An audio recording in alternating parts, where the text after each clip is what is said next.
kirimkan, pertanyaan ataupun bahan diskusinya di kolom chat gitu ya. Tadi pada bisa kan ya di kolom chat?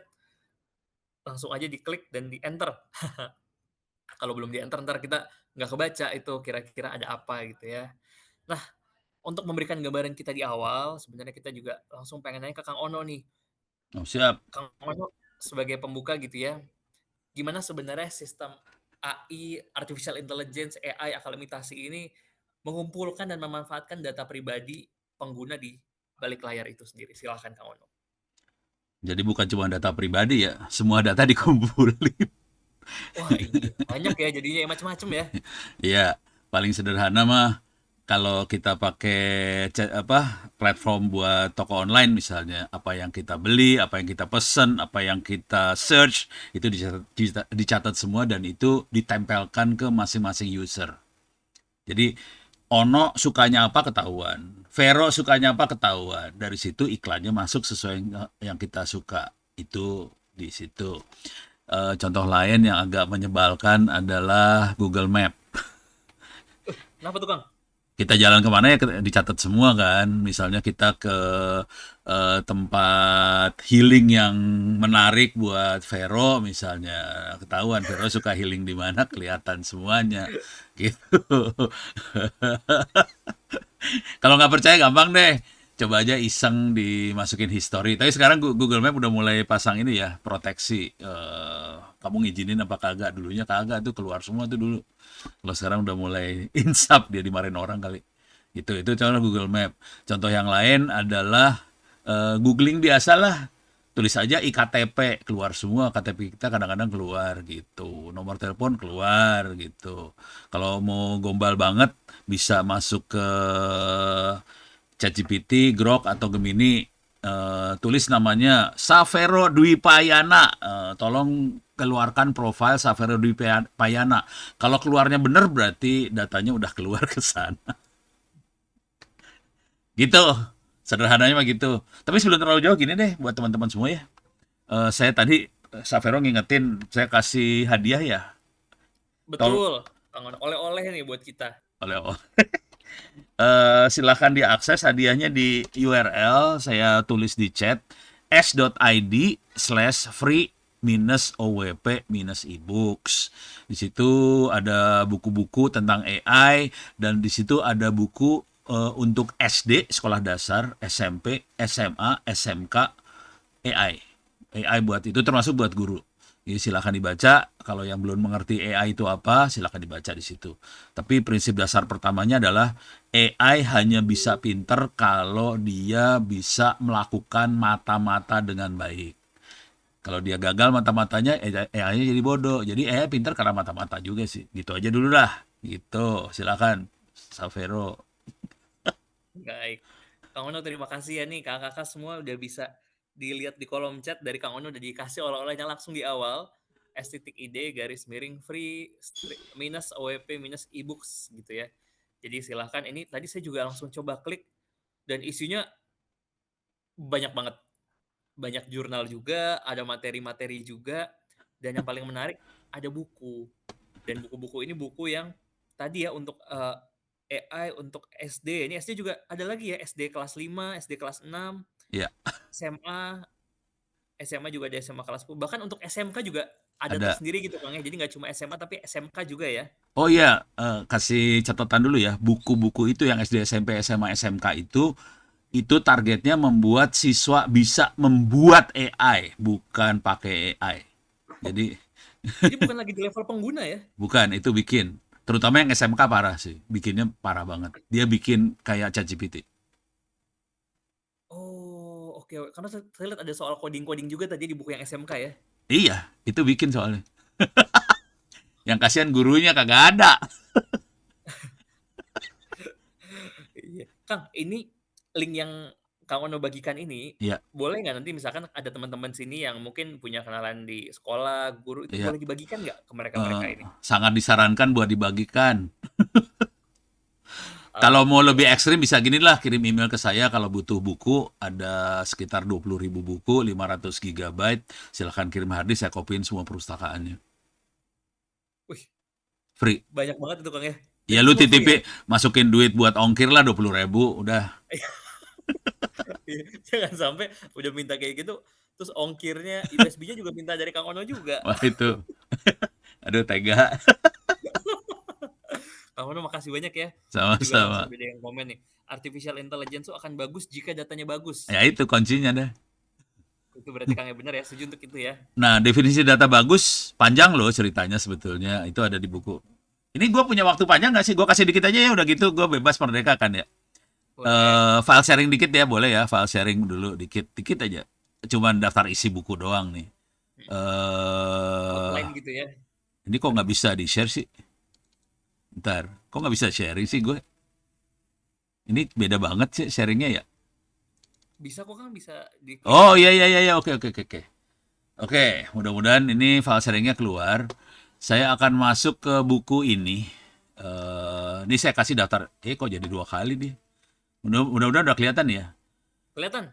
Langsung daftar isi nih, outline? Iya, ini menjaga AI supaya tetap terkendali menghadapi tantangan keamanan. Jadi, ini intinya mengamanin AI seperti apa. Nah, bukunya tolong diambil yang ini kalau mau serius. Ini daftar isinya sih. Bisa dari serangan cyber, kerentanan model, keamanan infrastruktur, pengumpulan data yang tidak transparan, pelacakan data, bias, regulasi yang berkembang, hak akses data, akuntabilitas, halusinasi, bias bahasa, penyalahgunaan. Dari banyak banget sih sebetulnya ceritanya. Cuman karena tadi saya udah dinasihatin Vero, jangan ngomong yang terlalu teknis, ya udah daftar isi doang dah. Silakan dibaca. Gitu, saya balikin, silakan Vero. Baik Kang Ono. Kang Ono terima kasih banyak, sharing-sharing-nya dan itu buku yang tadi juga ada gitu ya di file yang, di link yang Kang Ono share ya? Iya betul.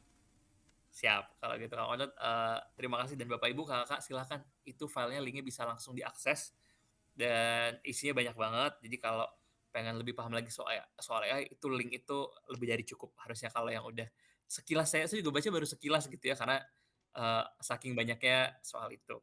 Dan selanjutnya kita mungkin beralih ke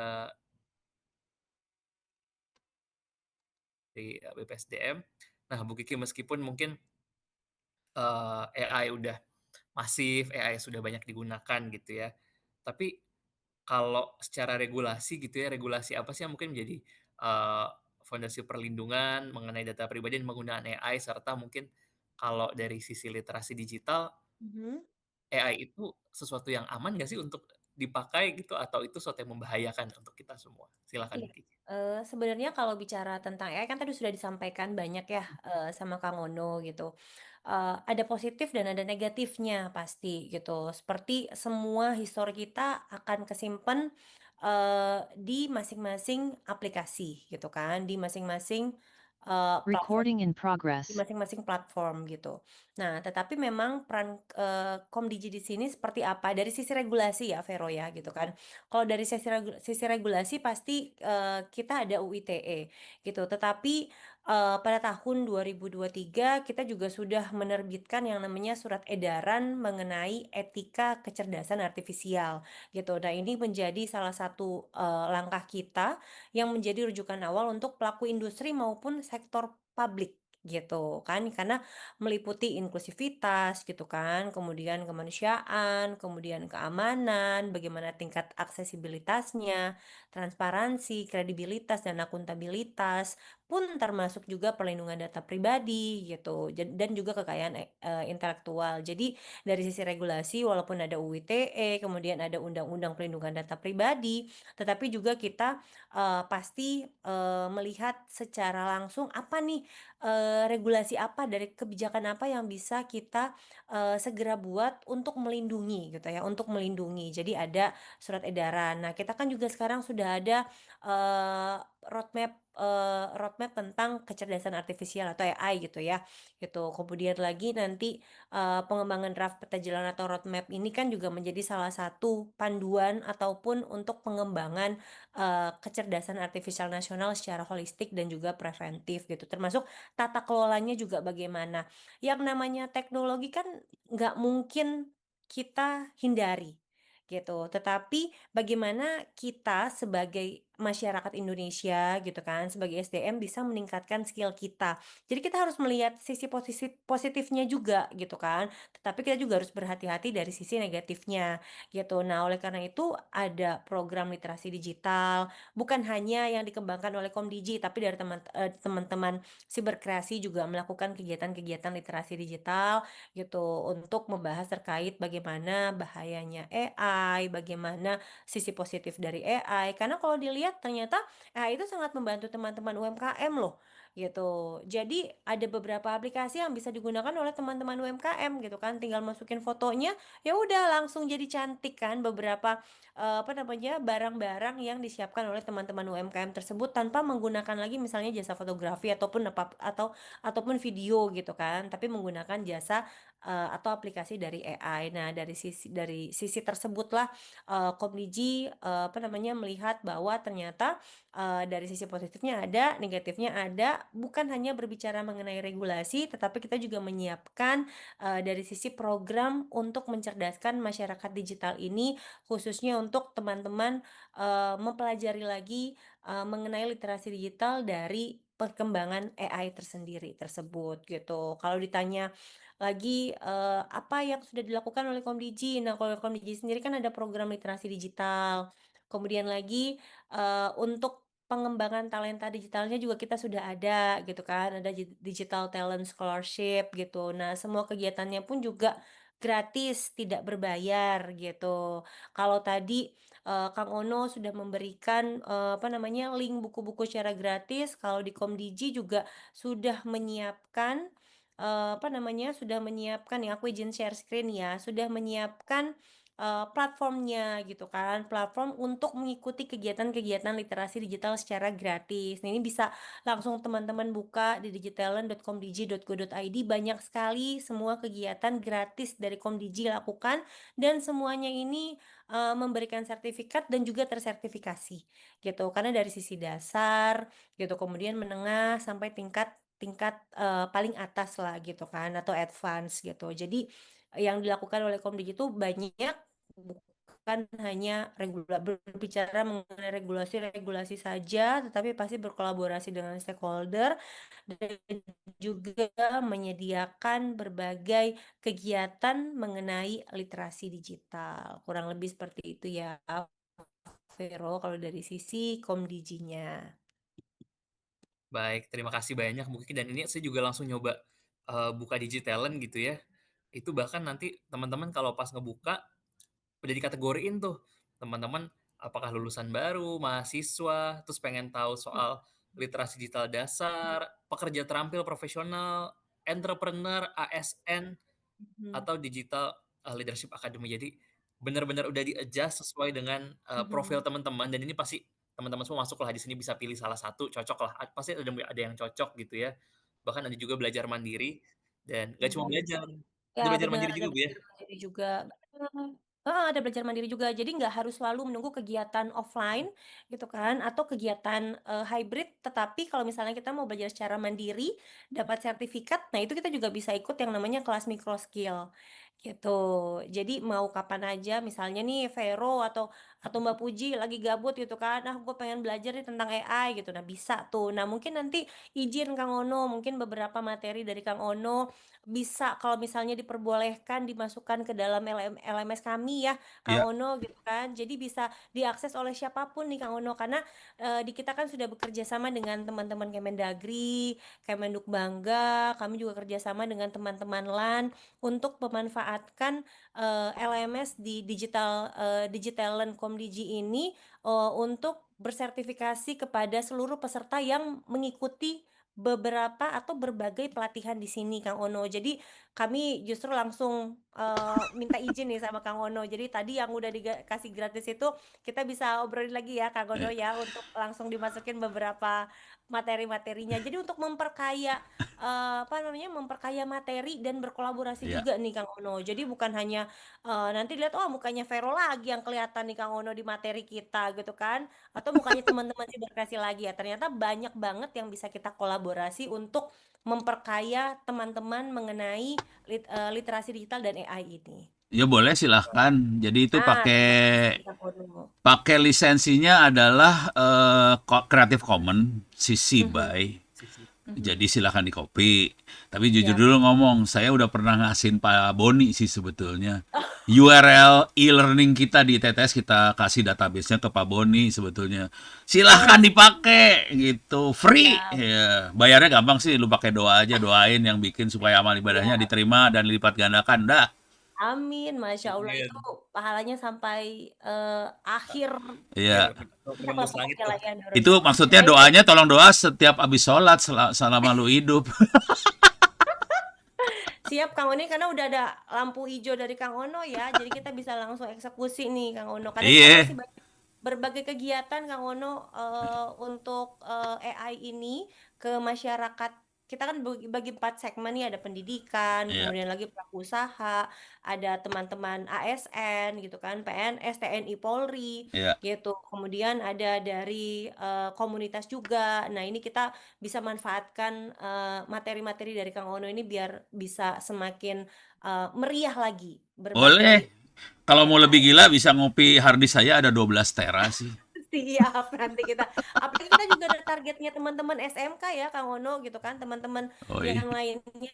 Jadi ini juga mungkin mengajak mungkin banyak beberapa komunitas yang belum terlibat di kegiatan literasi digital Komdiji, kami juga mengajak ya Vero. Jadi khawatirnya nanti dibilang ah lu lagi Iya. gitu kan. Nah, ini kita mengajak berbagai komunitas lokal gitu kan yang mungkin belum pernah bekerja sama dengan Kementerian Komdiji, jadi tidak ada eksklusivitas kegiatan literasi digital, kami membuka seluruh peluang kerjasama dengan berbagai mitra untuk mengadakan kegiatan literasi digital ini. Jadi benar-benar terbuka gitu kan. Iya.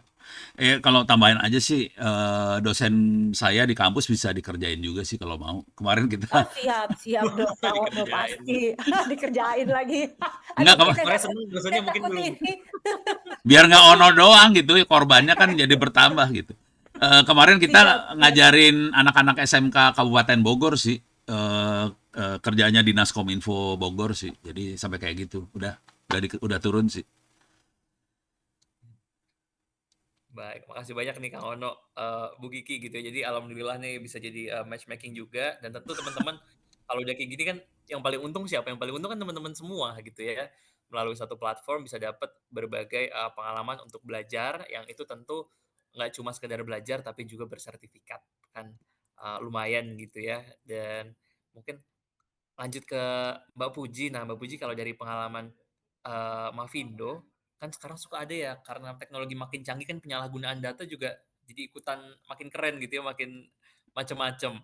Nah, gimana sih Mbak penyalahgunaan data pribadi itu sebenarnya bisa jadi amunisi atau dipakai malah untuk nyebarin hoax, manipulasi opini publik dan segala macam. Nah, itu prosesnya seperti apa dan bahayanya gimana sih gitu ya? Silakan Mbak Puji. Ya, bener banget Mas Vero. Jadi sebenarnya, PR besar kita bukan cuma bagaimana masyarakat itu cakap ya, mengaplikasikan AI gitu untuk membantu mereka secara produktif gitu.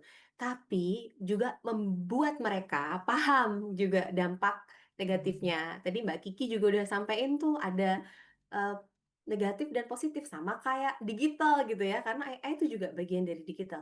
Dan kalau kita ngomongin AI terkait dengan perspektif, manipulasi data, hoax dan, mungkin lebih tepatnya tadi, Mas Safiro bilang, "Ini apakah bisa sih, disalahgunakan?" Jawabannya iya. Nah, itu buat apa aja kira-kira? Sebenarnya kalau kita cek sendiri kemarin gitu ya, ketika kita pilkada, ketika kita pilpres gitu ya, sebenarnya banyak sekali, kita itu terbiasa membuka gitu ya, konten-konten yang relate sama kita, gitu ya. Dan itu teman-teman, ada, algoritma AI yang bekerja. Jadi itu bisa terbaca, mereka membaca, mereka memprofil kita, kebiasaan kita, kerentanan kita itu terbaca oleh mereka.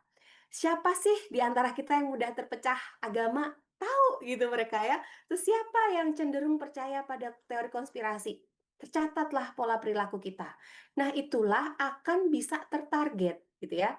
Pesan hoax itu bisa disesuaikan dengan tepat untuk mengenai sisi emosional kita, masyarakat Indonesia gitu ya.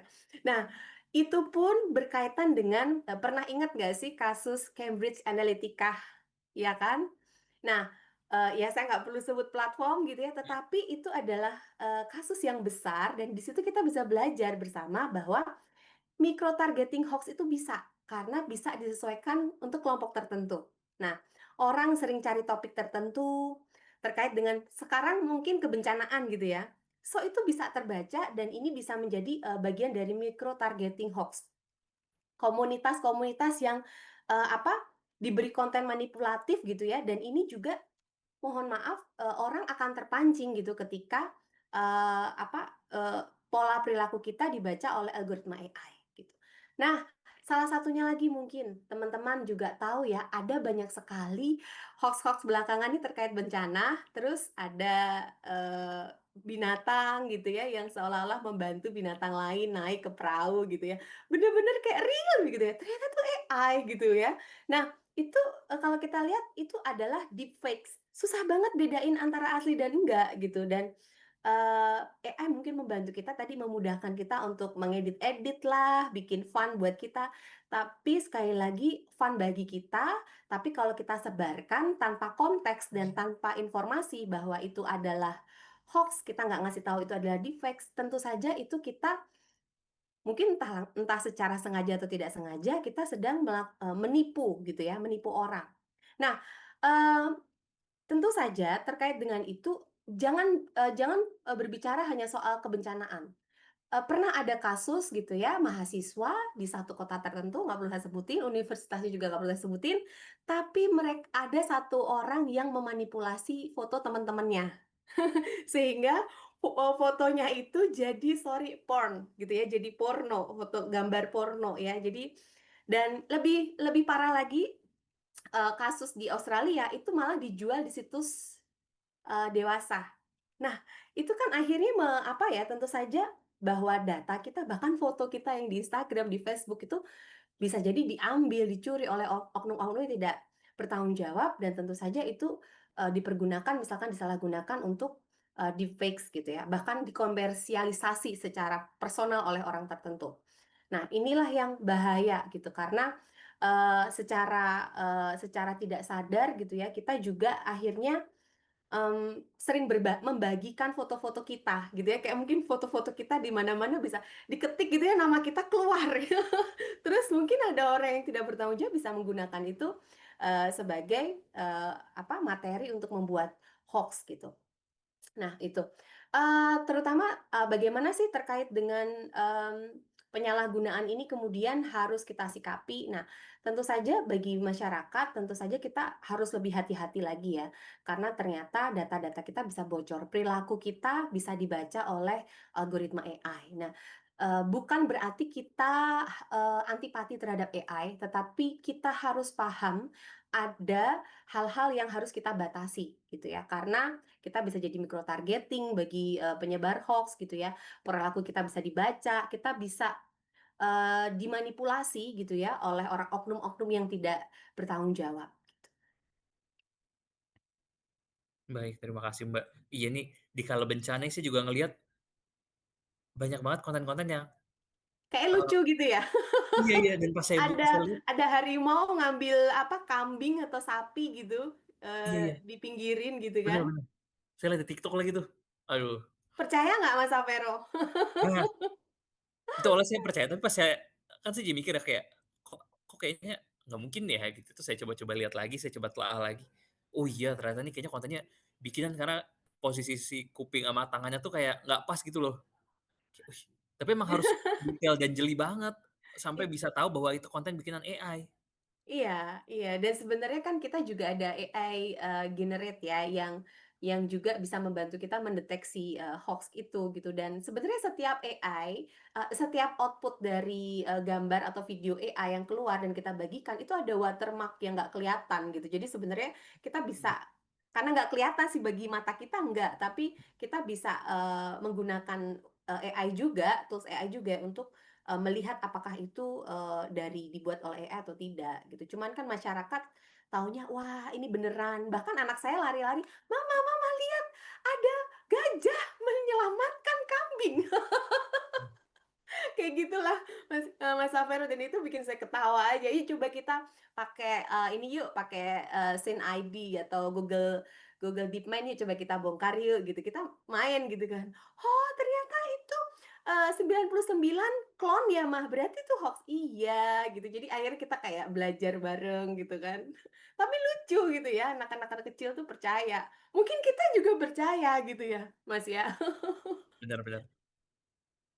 Ya saya juga awalnya percaya tapi setelah saya telah, oh iya ternyata enggak. Tapi ya itu, butuh waktu dan butuh apa ya, eee, bukan keseriusan ya, rasa penasaran yang tinggi untuk make sure meyakinkan diri bahwa ini kayaknya nggak asli deh, gitu.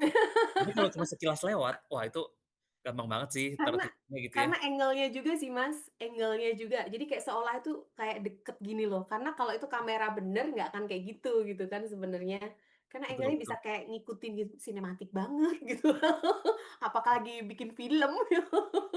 Iya, apakah bikin film atau enggak gitu ya. Iya iya. Terima kasih Mbak Puji sharing-sharing-nya dan ini mungkin sekaligus juga ngingetin kita akan bahayanya teknologi gitu ya. Jadi silahkan Bapak, Ibu, Kakak-kakak semua kalau melihat sesuatu dicek and recheck lagi, tidak semua sesuatu yang Bapak, Ibu, terima itu semuanya 100% benar.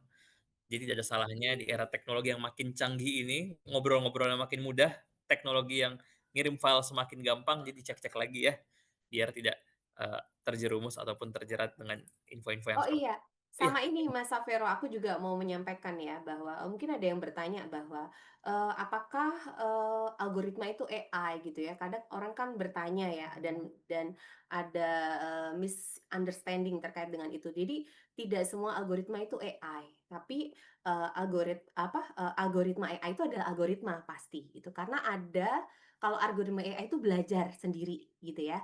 Kalau algoritma kan masih tradisional dan sekarang ini kan karena AI juga sudah masuk ke platform-platform, jangan salah, mereka itu bukan algoritma biasa, algoritmanya sudah algoritma AI gitu. So, itu semakin lebih mudah mereka mempelajari kita gitu loh. Data kita itu luar biasa gitu untuk, mereka simpan, mereka pelajari. Dan kalau, teman-teman lihat gitu ya, maaf kalau buka aplikasi gitu ya, itu kan ada kebijakan privacy ya, gitu kan, ya.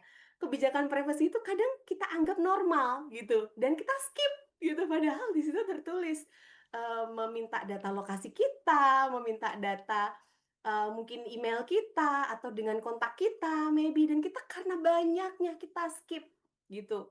Cuma masalahnya seluruh penyelenggara atau platform-platform itu tidak melaporkan kepada kita apa yang sudah mereka ambil dari kita. Nah ini nih, jadi, peran peran apa, peran penting antara masyarakat, pemerintah gitu ya, NGO-NGO juga dan, platform bisa mengadvokasi ini supaya ada transparansi data. Sehingga kita tuh ngerti sebenarnya apa sih yang kamu ambil dari saya, gitu loh.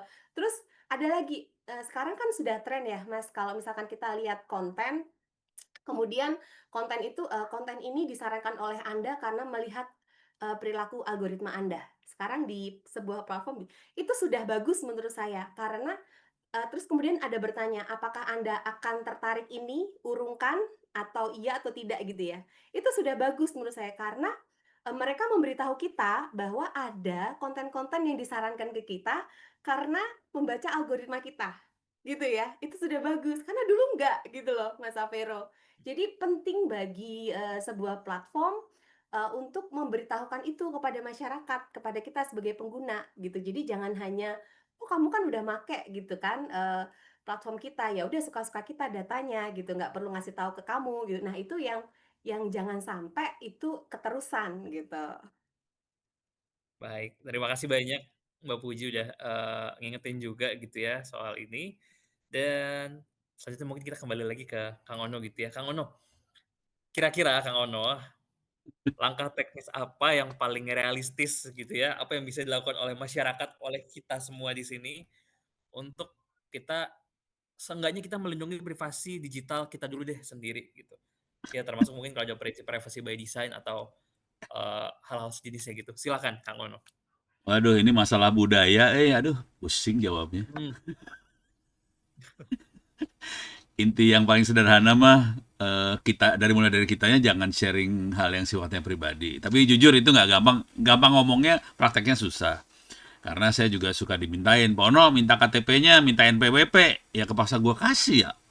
Terus Betul, benar. kalau orangnya datanya bocor kan gue yang tewas ya. Ya ya udah itu nasib dah. Sampai mahasiswanya Ono aja kemarin ngasih, "Pak, ini," dia masukin dalam amplop ya. "Ini Heeh. saya punya hasil kerjaan saya." Dia cuma nulis angka. Pas gue lihat kurang ngajarin nomor KTP gue yang ditulis. Jadi gimana orang KTP gue emang bocor, semua pada tahu mau diapain ya. Jadi ya kita usaha aja sih. Cuman itu yang satu. Yang kedua, ini yang dipraktikin sama teman saya nih.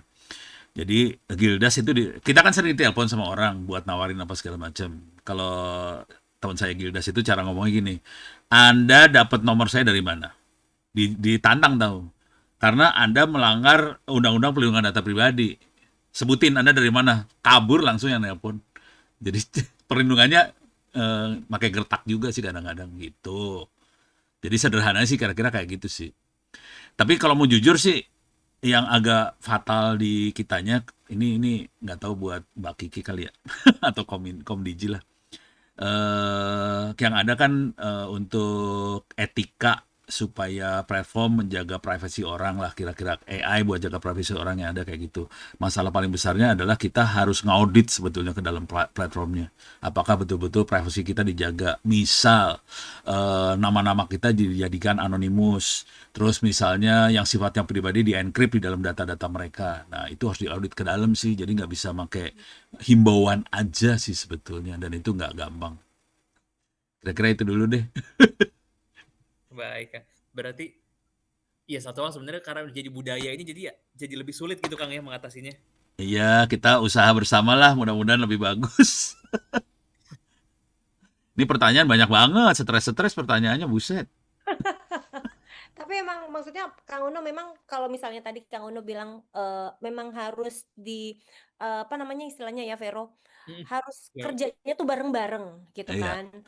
Dari pemerintah tuh nggak bisa cuma ngeluarin regulasi gitu kan, tetapi tidak ada dukungan dari, masyarakat lainnya gitu. Pemerintah mungkin ada regulasi, kemudian ada program gitu kan.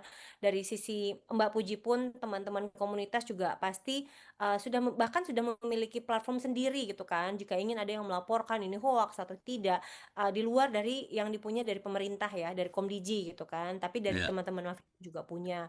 Nah, tapi kan kita juga harus berkolaborasi dengan teman-teman dari, sektor akademisi seperti Kang Ono gitu kan, iya, yang memang bisa benar-benar memahami dari sisi teknisnya sendiri, gitu. Karena kalau berbicara mengenai AI ini harus ada sisi teknisnya ya, Kang Ono ya, sangat. gitu. Bener, harus harus memahami dulu bener teknisnya seperti apa, gitu. Makanya nah mungkin, kalau dari sisi yang paling, gampangnya adalah memahami sebenarnya ini hoax atau bukan, gitu kan. Ini sebenarnya menggunakan aplikasi deepfake atau bukan, Ya, gitu. Kalau tadi contohnya Mbak Puju udah bilang bahkan, anak saya udah ya maksudnya kita sambil ketawa-ketawa aja gitu kan nonton video, di TikTok, apa, ngelihat apa, bahkan mungkin ada yang bisa menggambarkan sejarah, apa namanya, sejarah zaman, itu Majapahit Majapahit gitu ya. kan ya iya, sejarah-sejarah yang sebelumnya lah. Jadi kita kayak, bener-bener melihat secara langsung. Padahal kan kita nggak tahu, kita harus melihat sejarahnya dulu, harus membaca dulu dan melihat videonya ini benar atau tidak gitu kan. Nah, jadi memang benar-benar butuh kolaborasi bersama dengan berbagai pemangku kepentingan gitu kan untuk memahami AI, manusia, dan masa depannya ini akan seperti apa. Tetapi kembali lagi ya, apa namanya, dari saya pribadi, kalau dari manusianya sendiri tidak mau meningkatkan skillnya, tidak mau memahami, ya udah kita akan stuck di situ aja bahwa kita akan mempercayai apa yang kita lihat, gitu kan. Vero melihat gajah misalnya melahirkan kambing, kalau Vero maunya di situ terus gitu, kita akan termakan dengan hoaks tersebut. Dan sekalinya kita nge-likes gitu kan, kita likes, apa namanya, konten tersebut ya Kang Ono, kita kan akan langsung, terpetakan, oh si Vero sukanya yang hal-hal yang seperti ini, konten-konten yang seperti ini, dan itu akan muncul terus, gitu. Sama halnya tadi seperti Kang Ono ketika bilang, kita belanja apa, kan, nah itu akan ter terus tuh di history e-commerce kita gitu kan. Kita jalan kemana aja, lewat mana aja, kita akan terus diarahkan ke jalan yang sudah sering kita lalui tersebut gitu. Jadi benar-benar kembali ke diri kita lagi gitu kan, sejauh mana kita mau mengasah skill kita, kecakapan kita, sejauh mana kita mau berkolaborasi dengan berbagai stakeholder untuk mencerdaskan dan memberikan pemahaman mengenai AI, manusia gitu kan, dan masa depan ini. Nambahin dikit, nambahin. Ya, ya. Mudah-mudahan Gimana tuh, dikit, Kang? mudahan dikit. Banyak boleh loh, Kang. Jangan, jangan, Iya bener tuh kata Mbak Puji, banyak boleh. Benar, jangan, banyak jangan, juga jangan. boleh. Ayo silakan Tapi poinnya Mas. kira-kira gini, poin-poinnya gini kira-kira. Kalau kita jadi dokter kan ada dua cara mengatasi satu masalah ya. Bisa kuratif, kuratif berarti udah kejadian terus kita cari solusi. Atau preventif, sebelum kejadian kita cari solusi. Misalnya tadi yang melaporkan hoax lah, apa segala itu kategorinya kuratif sih sebetulnya. Udah kejadian terus kita lapor, terus berharap Komdigi atau aparat atau siapapun menyelesaikan masalah itu. Tapi udah kejadian kan, luka udah terbuka gitu kan, nggak lucu kalau udah segitu. Nah, yang pengen saya usulkan sebetulnya kalau bisa bentuknya preventif. Preventif itu urusannya audit sih sebetulnya. Nah, itu belum ada nih. Belum ada yang kepikiran audit. Kebanyakan kuratif semua nih. Udah kejadian baru kita cari solusi. Yang berabe urusannya, udah luka, udah potong, udah apa kan nggak enak. Nah, kalau bisa preventif artinya kita punya kemampuan buat ngaudit si platform apakah memenuhi kriteria tadi perlindungan data pribadi lah apa segala macam. Tidak ada sanksi ininya ya, tidak ada sanksi hukumnya misalnya karena dia belum melakukan sesuatu kejahatan ya. Tapi dari situ kan kita bisa tahu, oh Anda ini datanya kebuka loh, kalau bocor masalah nih gitu. Tolong data ini di-encrypt, tolong diapain. Nah, kalau gua pengen sarannya ke arah situ sih, preventifnya. Kalau jangan sampai udah kejadian baru kerjain, nggak lucu gitu aja sih. Jadi yang Iya. penting juga mencegah supaya nggak kejadian gitu ya. Ya, termasuk audit buat cyber security-nya lah, apa diaudit juga semua, supaya jangan sampai kejadian gitu. Nah, kalau dibaca di buku-buku saya, kebanyakan yang preventif sih. Kuratifnya gue nggak terlalu, karena udah tahu teman-teman pada banyak ke kuratif soalnya. Baik, makasih Kang udah diingatin untuk itu gitu ya. Dan sekaligus mungkin nyambung juga nih ke Mbak Puji. Nah, Mbak Puji, gimana sih kita bisa mengedukasi publik gitu ya? Mungkin teman-teman Mafindo juga ada pengalaman ini, mengedukasi publik tentang risiko privasi gitu ya, tanpa ngebuat mereka jadi takut atau malah jadi nggak mau pakai teknologinya gitu ya. Kan soalnya juga dibilang di awal bahwa teknologi itu kan bukan sesuatu yang bisa kita hindari ya, kita harus adapt dengan itu gitu dan mau nggak mau itu menjadi keseharian kita juga gitu. Jadi silakan Mbak Puji. Oh ya. Jadi kalau kita memberikan edukasi itu ya Mas ya, mungkin ini juga bagian dari PR bersama. Edukasi itu kan selalu seolah-olah kita menggurui gitu ya, kita pinter gitu ya, kalian enggak gitu. Nah, ini yang sering kita jadi, apa ya, PR adalah gimana edukasi kita ke masyarakat itu fun, Ya, gitu. Salah satunya makanya kemarin kayak misalkan kita, ada gimmick-nya gitu ya, sesuatu yang itu, lucu, bikin mereka tergelitik, tapi kita juga menyampaikan bahwa sesuatu yang lucu ini, bagi Anda lucu karena Anda tahu ini adalah palsu, gitu. Tapi bagi orang-orang, ini enggak, bagi orang-orang dianggap benar. Dan sebenarnya sesuatu yang salah dianggap benar dan itu ketika mereka tidak dikasih tahu, itu kita membiarkan mereka tersesat.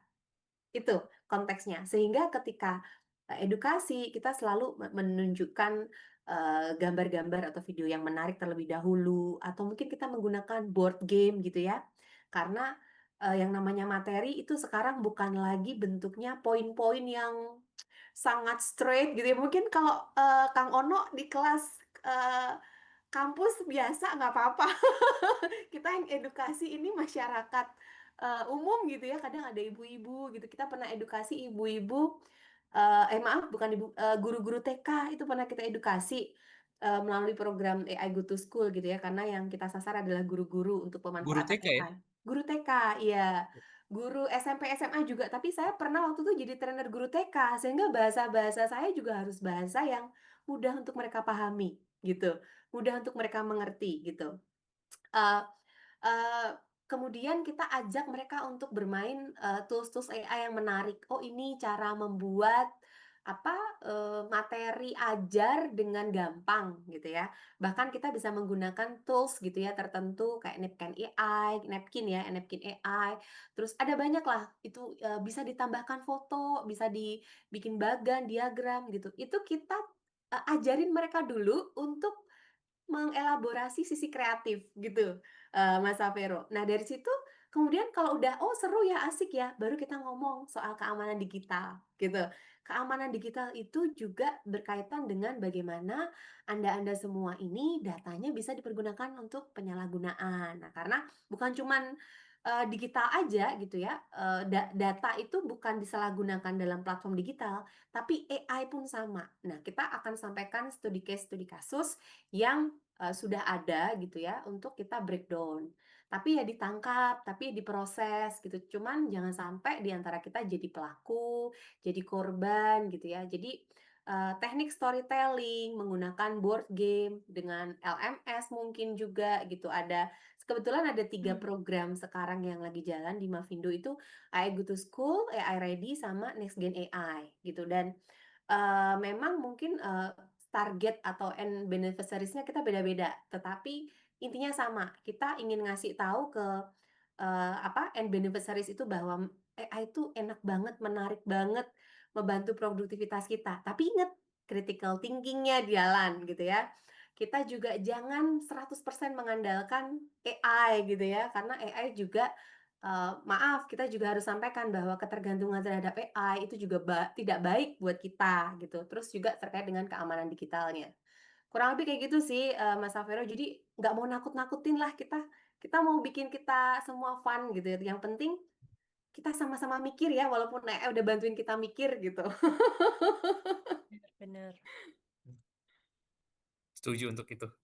Terima kasih banyak Mbak Puji, dan selanjutnya kita langsung ke sesi tanya jawab karena pertanyaan udah lumayan banyak, dan terima kasih juga Kang Ono, aku lihat udah lumayan jawabin juga ya pertanyaan di kolom chat nih ya, karena lumayan banyak juga. Dan ini mungkin pertanyaan pertama yang bisa kami coba cek dan bacakan. Ini pertama untuk Kang Ono dulu ya. Ntar kalau Mbak Kiki atau Mbak Puji mau menambahkan juga silahkan gitu ya. Ini dari Army Yunaldi.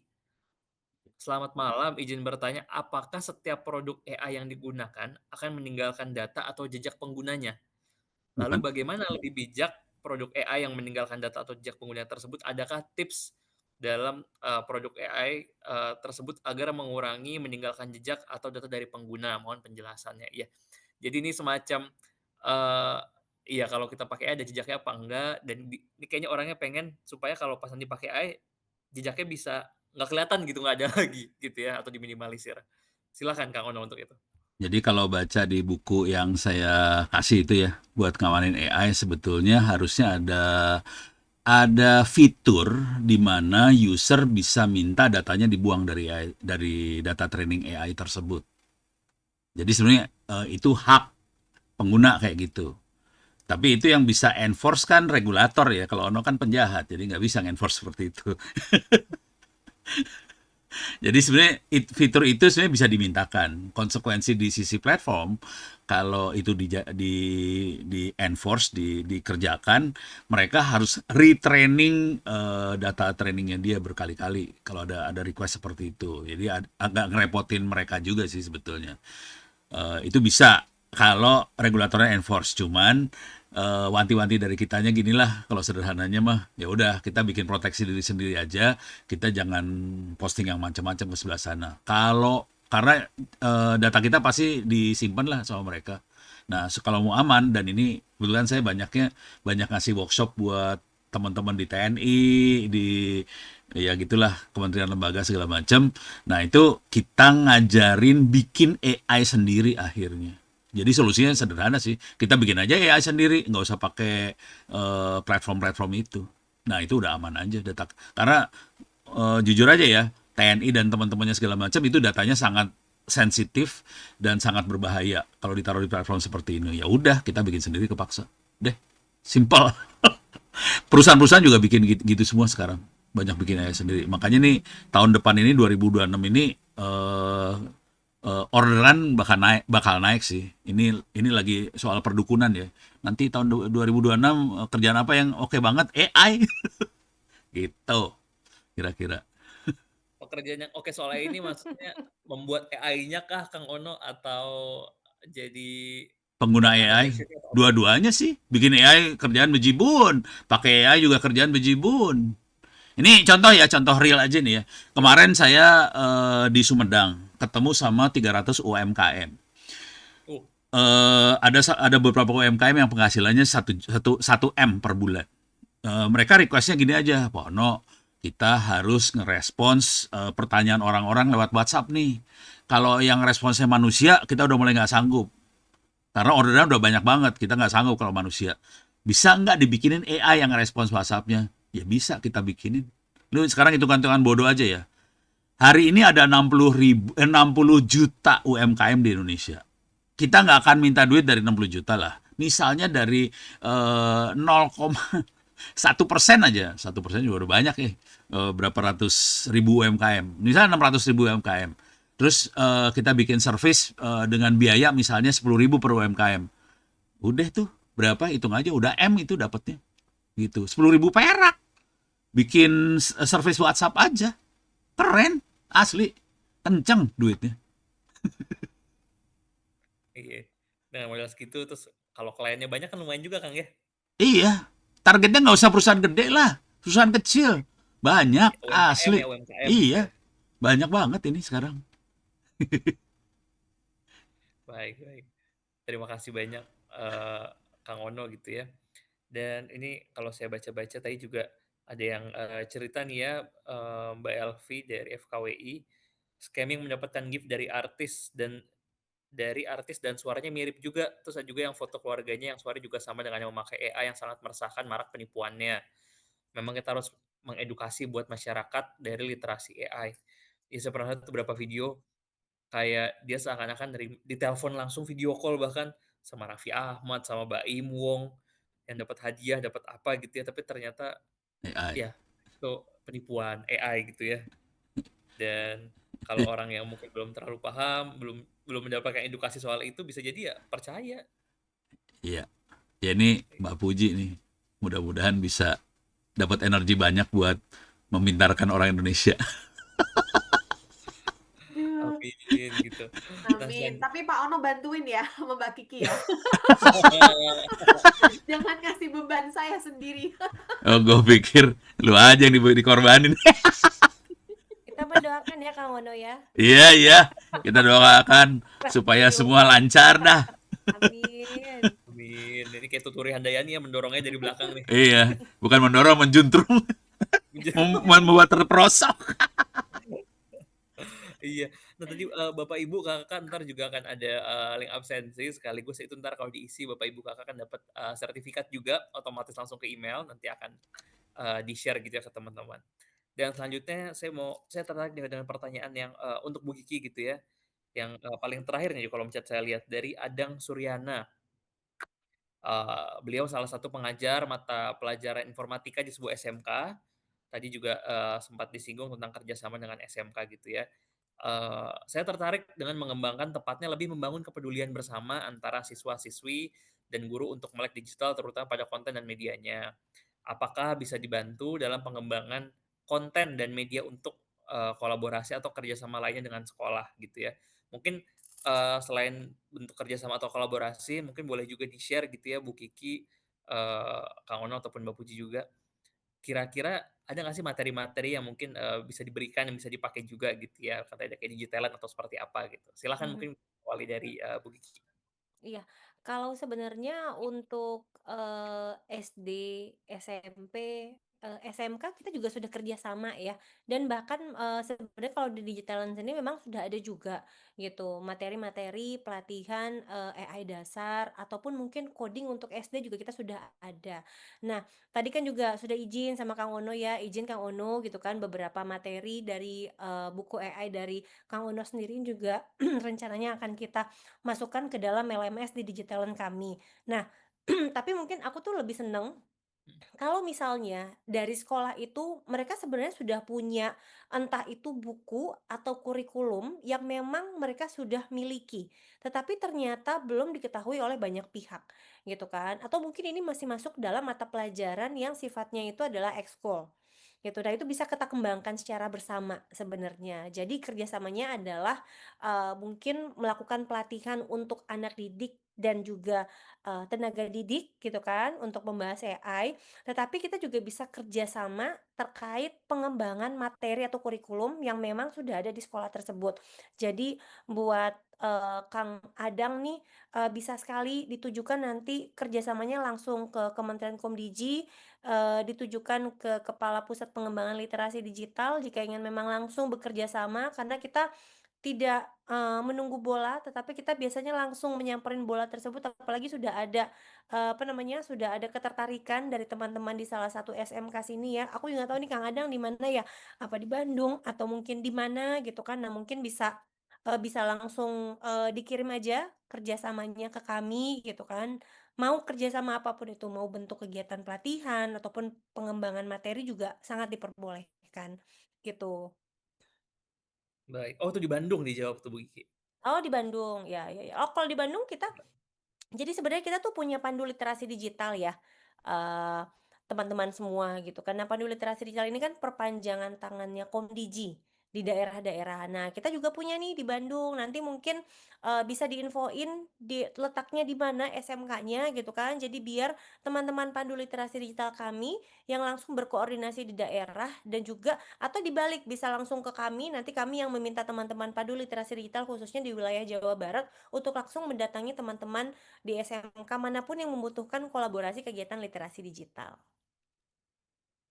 Baik, terima kasih banyak.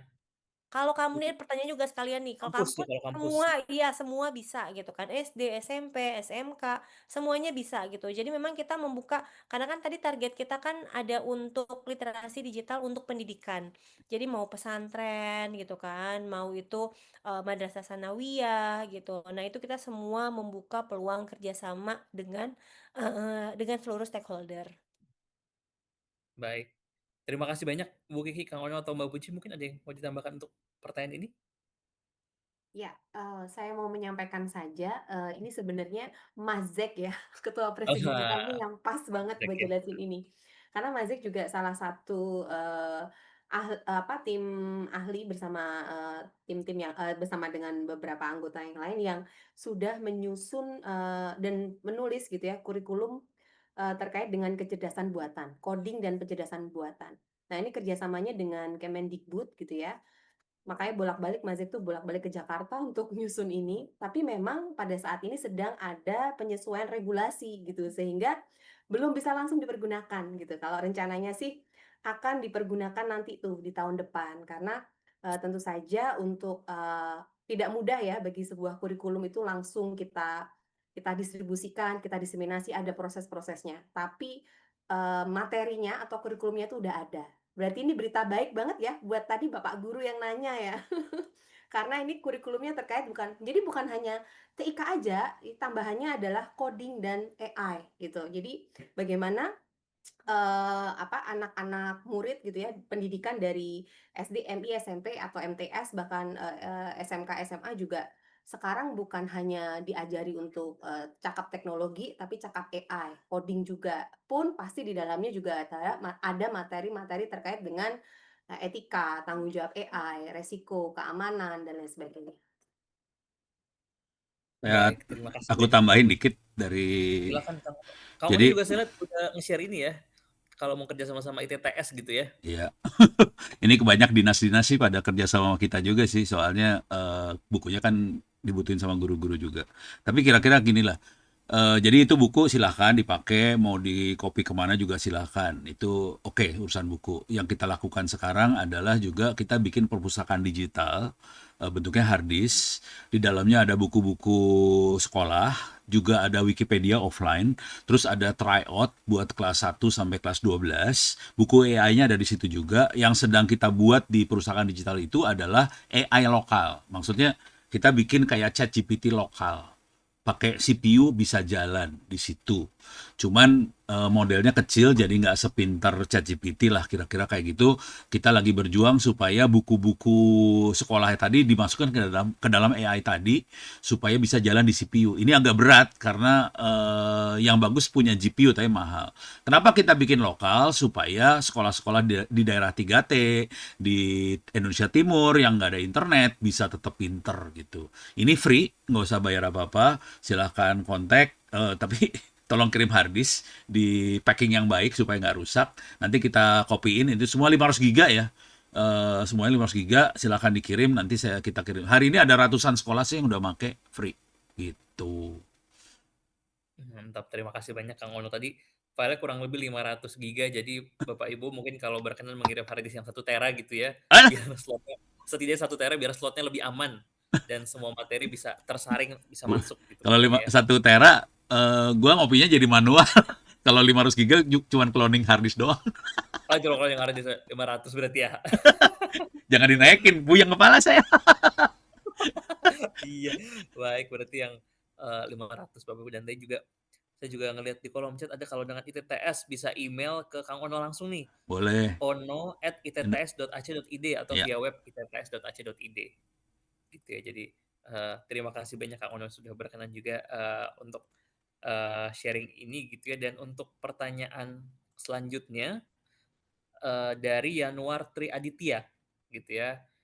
Untuk Mbak Puji. Izin bertanya Mbak Puji, menurut Mbak Puji bagaimana seharusnya kami sebagai mahasiswa dan juga Gen Z dalam memanfaatkan teknologi AI ini nih untuk membangun kompetensi dalam jangka panjang serta mengembangkan soft skill dan hard skill, utamanya untuk meningkatkan literasi digital kita sehingga bisa membedakan mana yang fake, mana yang real, mana yang asli, mana yang palsu gitu ya, agar dapat terhindar dari scam, hoax yang makin kesini makin meresahkan terutama akibat deepfake AI ini. Silahkan Mbak Puji. Wah, pertanyaannya berat ya. Karena Hmm. salah jawaban masa depan kita hancur. Gimana untuk Gen Z gitu ya, kira-kira tipsnya apa gitu kan Mas Avero? Kalau saya sih melihat bahwa Gen Z ini adalah generasi yang lebih peka dengan perubahan gitu ya, dan saya yakin bahwa, teman-teman Gen Z itu sendiri juga sekarang dalam mode pembelajar yang cepat, gitu. Jadi saya sebenarnya tidak terlalu khawatir gitu dengan teman-teman Gen Z dalam, kecakapan AI-nya. Jadi dikasih tahu sebentar gitu, kita sempat pelatihan gitu di 5 kota, dikasih tahu sebentar langsung set set set tanggap gitu ya. Tugas semua tuh, 99% naik semua, masuk semua gitu. Pas pelatihan kemarin tuh ada Mas Doni juga datang gitu ya, di situ, eee, ketika teman-teman CSO juga ketika dikasih literasi AI mereka 100% itu bisa mengerjakan. Dan dari hari pertama, hari kedua 100% nggak ada yang berkurang. Jadi antusiasnya tuh sangat lagi, apa ya, lagi tinggi-tingginya gitu, anak-anak muda. Bahkan mungkin, kalau Mas Doni bukan anak muda lagi. Mungkin ada Mbak Mira juga, tapi jiwanya muda sih. Tapi jiwanya muda gitu ya. Dan, saya meyakini bahwa kalau untuk kecakapan, untuk soft skill seperti itu, mudah ya untuk, Gen Z itu mengikuti perkembangan zaman, dikasih tahu sekali udah paham, bahkan autodidak juga langsung gitu ya, langsung masuk tercerap dengan baik. Nah, masalahnya adalah kita gitu ya, kita belum, mencerap 100% pemahaman bahwa, di dalam penggunaan AI itu ada impact-nya yang kita saat ini sedang, mungkin di tahun-tahun 2025 ini adalah tahun-tahun tertinggi gitu ya, kita, sangat fokus pada AI gitu. Kita tunggu deh sampai 5 tahun ke depan, 10 tahun ke depan gitu. Apakah kita, eee, sudah merasakan impact positif yang jangka panjang gitu? Karena kebiasaan dalam menggunakan AI, mungkin saya nggak tahu di Pak Ono kampusnya gimana, itu di beberapa kampus di luar negeri itu ada regulasinya. Jadi ada kampus-kampus gitu ya yang kalau pakai AI itu boleh bebas, tapi ada yang nggak boleh. Dan ada kampus yang ada regulasi. Jadi, pakai AI untuk, ngedit boleh, enggak boleh gitu. Jadi, saya kemarin ngobrol gitu sama teman SafeNet gitu ya, "Mbak, saya keluar dari, universitas di Australia itu nggak boleh banget ada kampus yang pakai AI. Begitu ketahuan pakai AI, keluarin." Tapi ada yang sudah, sesuai dengan perkembangan, jadi kampus-kampus tuh punya regulasi masing-masing. Nah, kita sendiri gitu ya, kita sendiri belum mungkin gitu ya di Indonesia.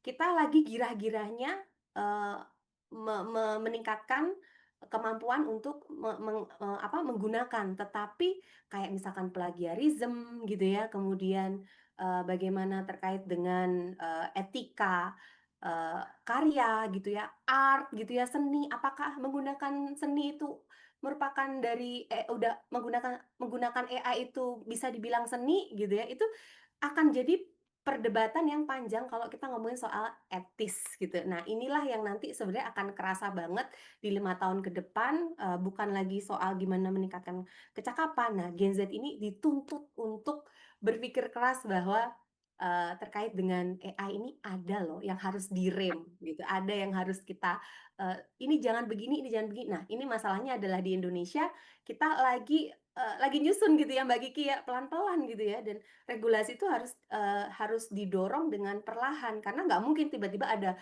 hype AI terus kemudian, pemerintah langsung bikin gitu, pasti ada kajian-kajiannya. Nah, inilah PR-nya. Apakah ketika Gen Z ini sudah sangat masifnya menggunakan dan tingkat kecerdasannya apa mungkin, sudah makin canggih gitu, kemudian tiba-tiba ada regulasi yang di 5 tahun ke depan, itu pasti akan ada perubahan perilaku yang akan kentara banget gitu. Nah, itu PR kita, bukan cuma Gen Z bisa enggak, kemudian masa depan mereka bagaimana, bukan. Tapi kita harus bisa memberikan batas-batas, mana yang boleh, mana yang enggak, 5 tahun ke depan, bagaimana, aplikasi terhadap, jurnal misalkan, bagaimana dengan, apakah, kita boleh bikin, eee tulisan di artikel, di media dengan menggunakan AI. Nah, itu akan menjadi, pembicaraan lagi terkait dengan salah satunya publisher right dan lain sebagainya. Itu kompleks banget dan itu PR kita bareng untuk kita pelan-pelan diskusikan, pelan-pelan teman-teman Gen Z kita ajak untuk ngobrol. Karena mereka ya yang nanti jadi, pemegang estafet kepemimpinan gitu kan. Kita mungkin udah, pensiun ya. Saya akan bertani dan bercocok tanam di manalah. Pulang kampung ya mungkin. Aduh, gue nambahin dong dari perspektif kampus nih. Silahkan Kang Ono. Iya. Ini kalau di kampus kita di ETTS kita sangat mengencourage orang buat pakai AI. Tapi cara ngeceknya gampang sih. Cara ngeceknya suruh anaknya presentasi di depan. Selesai. Mmm. Kalau dia nggak ngerti, udah matang dah lu. Jadi kita nggak, lu pakai AI, makanya silahkan. Jadi laporan makanya silahkan. Kita nggak akan baca, lu presentasi. Selesai, langsung beres urusan. Sesederhana itu sih, gitu sebetulnya. Cuman jujur, AI sangat membantu pada saat kita bikin paper jurnal yang tadinya bulanan nulisnya. Saya bisa nulis dalam waktu 3 hari gitu, dapat selesai paper jurnal. Soalnya otak kita kan lambat sebetulnya ya. Kalau dibantu aja jadi cepat semuanya. Tapi tetap kita jadi quality control sih, gitu. Iya. Yang perlu di training kemampuan quality control manusianya sih. AI membuat proses cepat, tapi dia bodoh. Dia nggak bisa ngontrol kualitas sih. Jadi ya kita yang jadi kontrol kualitasnya, itu aja sih. Ini sedikit ini ya. Kan itu buku-buku udah kelihatan di s.id itu ya. Betul Kang Ono, pasti buat jadi Silahkan favorit. dicek di Turnitin lah. Tingkat Wih. plagiatnya berapa persen. Wis, berapa persen tuh Kang Ono? Kemarin anak-anak, asli kemarin anak-anak DPR RI sih. Anak-anak IT-nya DPR RI ngecek ke Turnitin. Nggak sampai 10% mereka. Oh, ya betul. Jadi kecil. Sedikit banget. Kalau kita promnya jago ya, maksudnya kita promnya bener dan kita itu bener semua ya udah kecil. Gitu. Saya Baik. Kang Ono, Mbak Puji, Mbak Kiki terima kasih banyak gitu ya dan alhamdulillah ini jadi dapat banyak insight gitu ya dan tadi untuk 3 penanya terpilih Army Yunaldi, Adang Suryana, Yanuar Triaditya, silahkan nanti bisa di-screenshot chat yang kalian kirimkan di kolom chat, lalu dikirimkan melalui DM ke @siberkreasi, ke Instagram @siberkreasi gitu ya, untuk nanti bisa di-follow up dan mendapatkan hadiah dari, kami gitu ya, dari teman-teman, penyelenggara, yaitu, saldo elektronik sebesar 100.000 kalau tidak salah gitu ya. Jadi silahkan nanti bisa langsung di-screenshot yang chat yang teman-teman kirim, lalu disampaikan ke DM Siberkreasi gitu. Dan untuk acara hari ini, nah ini langsung muncul. Sudah disampaikan tadi kan dapat sertifikat gitu ya. Ini di kolom chat udah ada, link yang teman-teman bisa isi, link Google Form silahkan diisi. Pastikan namanya sesuai dengan yang memang apa yang pengen tertulis di sertifikat. Nanti kalau sudah diklik kirim, sertifikat akan secara otomatis dikirimkan ke email teman-teman masing-masing. Gitu ya, mungkin bisa ditunggu paling lama 7 hari lah gitu ya. Silakan bisa dicek secara berkala di inbox, spam, atau junk. Siapa tahu nyangkut ya, nyangkutnya nggak di inbox